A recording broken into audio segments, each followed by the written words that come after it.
centre of it. Robin, you better explain. We've had David English in before, who's the author of Bunbury Tales, which is the book I've got here. Sure. And that is, what's that character called? This one's Ian Buntham. Oh, Ian Buntham, of course. Yes. Yeah. Of course. Yes, of course. How did you get involved in the Bunbury Buntham? In the Bunbury. Yeah. Well, no, it was actually, it goes back about a year now, and David English, as you just mentioned, actually got us all involved, and we worked along with Ian Botham. Not Ian Botham this time. No. Ian Botham in the studio, who is on the next single from the project. There's about 4 or 5 other singles which are coming out. Either before the end of the year and afterwards, including a Christmas single, all by the Bunburys, but with artists such as Eric Clapton, the BeeGees, and Ian Botham, if I can call him an artist, because he played on the actual record and did some singing. So he's actually on one of the singles called Fight, which is What sort of a voice has Ian Botham got? He's got quite a good voice. He's, in certain ways, I wouldn't call him one of the best singers in the world, but he did a good job. He did well. You've all got involved for a very good reason, because there is a charitable side to all this, isn't there? It's not just a sort of commercial toy. Yes, and it's also it's great fun, and it's unique. It hasn't talking about cricket, and cricket hasn't been highlighted in this kind of way for. No, it's just to go on about the charitable side of it. I think that a certain percentage of all the money made, all the profits, will go towards the children's home. That's right. That's what I believe. Yes. Yeah. It is. Yeah. Yes. But back to the band. I mean, are you a cricket nut? I wasn't until this occurred, actually, and getting together with Ian Botham, especially in the period where it was all sort of tension and worry whether he was going to get into the English side against New Zealand for the Oval, and we were with him in that week, and it was all sort of. I think it was exciting because you sort of got into the spirit of it. He's a man of great charisma, isn't he? He is, yes. Yeah. But he's also great determination. He knows what he wants. Mm. I love the Bunbury CC First 11. I don't know if you've heard this. But Ian Buntham is, of course, the captain. Robin Jackrabbit is the fast bowler. Dennis Lettuce has been borrowed from Australia. I like that. Philip Ed Buns, John Ember Bunny, Goldenhair Gower, Bob Taylor, Rodney Munch, Viv Radish, Colin Milburn, Graham Burrow, and young Raj Bunn. Oh, it's original names. Lovely ideas. Anyway, look, how are your brothers? They're fine. The Bunbury G's. Yes, they're very well indeed. They're in America at the moment. Bungees. That's it. You ought to be called the Bungees. That's right. Yes, very good. That was Kirsty, the director. Yes, I know. It's well thought of. But they're all abroad at the moment. Yeah, they're all in the States. Mm. And you were over here. We saw you in the news, actually taking part in the that record. Oh, is that the T-shirt? That's the T-shirt. Oh, what's that? That's the anti-drug Living World. It's a single. Comes out in 2 weeks' time. And we did it at Abbey Road Studios yesterday. Yeah. As they say, cliche, with a host of stars. Yeah. And who's who of the pop world. That's it, yes. Yeah. And people like Madness and Frankie Goes to Hollywood were there. And I think it's going to be a good record for a good cause. Did you come over to Britain for that? Or did you sort of decide that was a good thing to take part in? No, I was actually here for Arrest. We finished up doing the Diana Ross project, the Chain Reaction and things like that, which we had earlier. I didn't know that you'd written Chain Reaction. Ah, well, you do now. Oh, you are clever, aren't you? Clever little boy. Yeah. Yes, we did. We wrote that one. And we're going to be making a new Bee Gees album in October for next year, for March. That's the first time in a long time you've got together on an album. Been writing for everybody else in between times, so now we're going to write for ourselves. No, but when you do that, when you take a long rest and then you come back and you do an album, he's getting in the way, is he? What do you think of it so far? Yeah. When you do that, you emerge with a different sound. Is there a different sound going to come out of the Bee Gees this time? It'll be an R&B profile on the actual groove, because that's what we enjoy doing the most. But I think it will sound different to what we've been doing. You won't hear the same BG record that people would have been used to hearing in, as we say, in recent years. Yes. Still enjoying it anyway. Oh, yeah, love it. Yes, great. Absolutely. Well, Robin, we'll talk to you again in a few minutes, and again to Ian Buntham, of course, who is obviously the star. So it's not goodbye yet, is it? It's not goodbye yet. It's time to have a cup of tea. Well, can I feed Bunbury? Yes. Okay. Yeah, what does he eat? Actually, purified carrots. Oh. Because only a baby. Oh. Put it in a blender. Oh, right.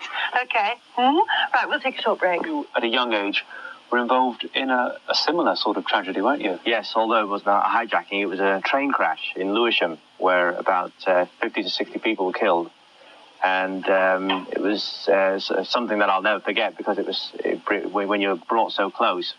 Not so much myself. I know the chances are that I could have been killed, but it's something that it's seeing all those people as well that were less fortunate than you in such terrible injuries, and those who survived the injuries and those who died. It was an awful thing to experience. But I think it's something. It does make you a better person. How old were you then? About 15, 16. And did it sort of haunt you in later life, that experience? It didn't haunt me. I mean, it made me aware that we're not invincible. That we're only here for a certain amount of time, and we have yet one is aware of dangers. I suppose it's not good always to remember dangers in life, but it does make you a little bit more careful. And I think knowing that just makes you probably a better person. What about today? Because you fly around an awful lot at the moment, don't you? Are you ever worried about? Well, I'm being the next hostage in a hijacking. You just think that the odds are greater when you fly more. Not the odds. Oh, well, the odds come down, don't they? I mean, when you fly more, it's the other way around. It's just the greater the chances are when you fly. That's what I'm trying to say, and that's probably because I fly Concorde a lot. I know that sounds sort of capitalistic, and I hate saying I fly Concorde, but it's the only way in my business that I can get from one point to another in a short space of time. But the Concorde is such a vulnerable piece of machinery in terms of being a target. That's interesting, and you always think that when you get on that plane. I was in Washington once, and all these guys came on board, and we thought they were hijackers, but they were actually from the FBI, and they were taking photographs of everything all over the plane. They were on the wings, taking all these different shots, and they said, we want to go half an hour on this stay over. We have to take a picture of the whole plane to make sure if anything hijack happens, we can move in. You see, and that happens quite often. That's interesting. We'll talk more again later. Okay. Yesterday, our guest Robin Gibb was among the many showbiz and pop stars who recorded a new anti-drug single at London's Abbey Road studio. And our reporter, Moya Doherty, was very kindly there. Following the success of the Band-Aid single, Do They Know It's Christmas?, people are prepared to listen when concerned pop stars get together to sing for a cause. Leading a major anti-drugs drive, stars from the pop and showbiz world combined gathered in London's famed Abbey Road studios to record an anti-smack single, Live in World.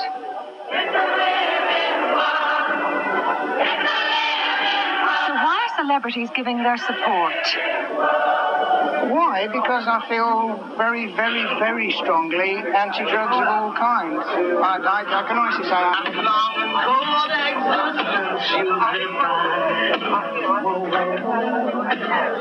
But despite the enthusiastic lineup, organisers who had hoped that Boy George would join in the anti-drugs fundraising single Live in World were disappointed.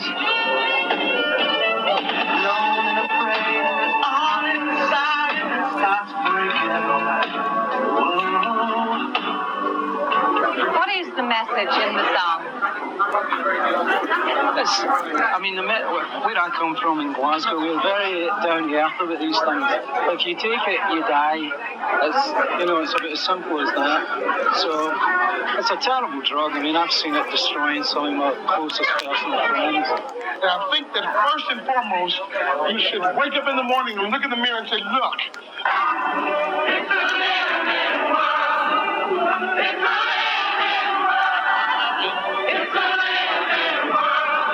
And this picture was taken shortly after that recording session. You've probably got an album a bit like that at home, haven't you? The Beatles' Abbey Road. That is actually outside the Abbey Road studios, quite near here in North London. And that person there crossing the road is Zach Starkey, Ringo Starr's son.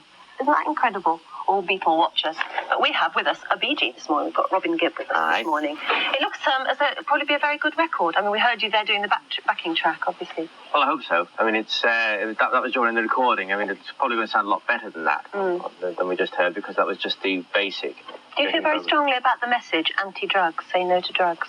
Yes, I do. I think today, it's children, we say children, teenagers, people are very vulnerable to the to the wrath of drugs, and I think it's time for everybody, not just the kids themselves, the parents, to be very, very much on guard. You're part of an industry which is incredibly vulnerable to drug taking. It's the image entirely. It doesn't mean that everybody in it is taking drugs, because there's a lot of great people, great sensible people in this business, and there's those there that are not sensible, and those who are irresponsible. But they're few and far between. But they're there. There's a lot of them, and there's a lot that are very conscientious about the kind of music and the kind of image that they reflect.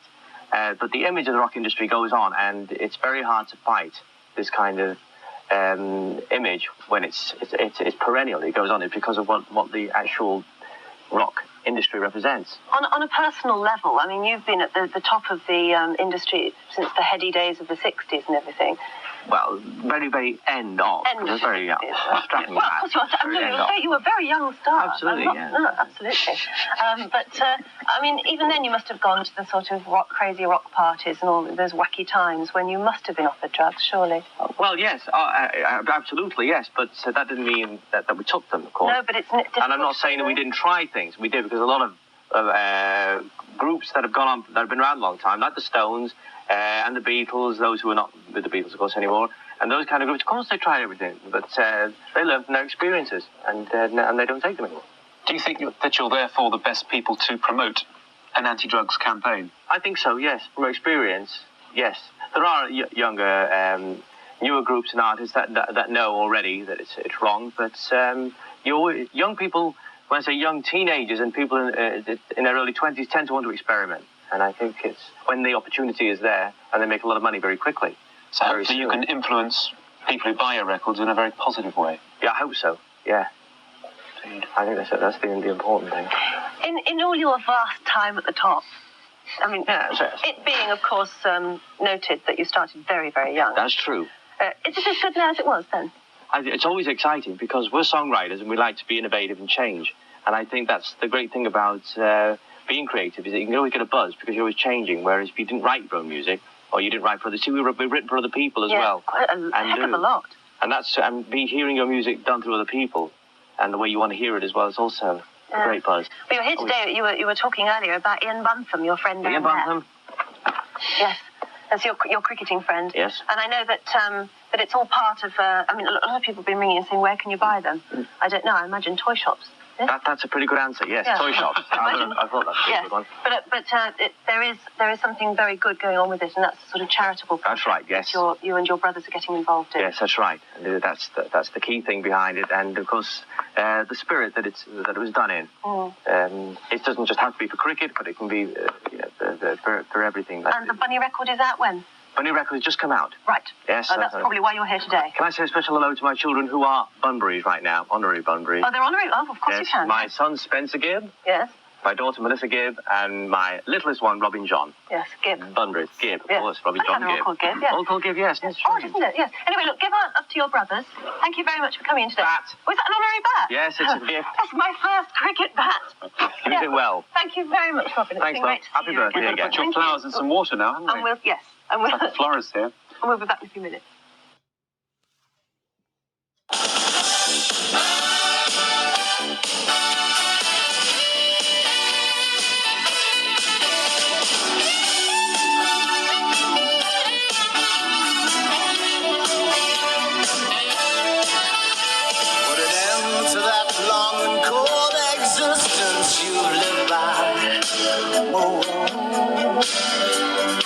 Let a warm and loving hand touch your pain. The part of you that is hurting, making you cry. When all the world looks like a devil in a 3D frame. Hold down your fences. Open up your heart. Don't build your fences, 'cause they'll only fall apart. 'Cause it's a living world. It's a living world. It's a living world. It's a living world. It's alright by me. So why can't you see? It's a living world. It's a living world.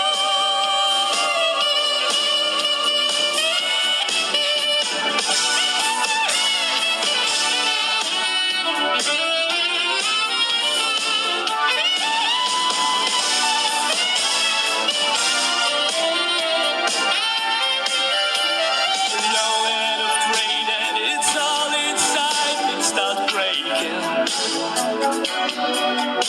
And you cry from inside.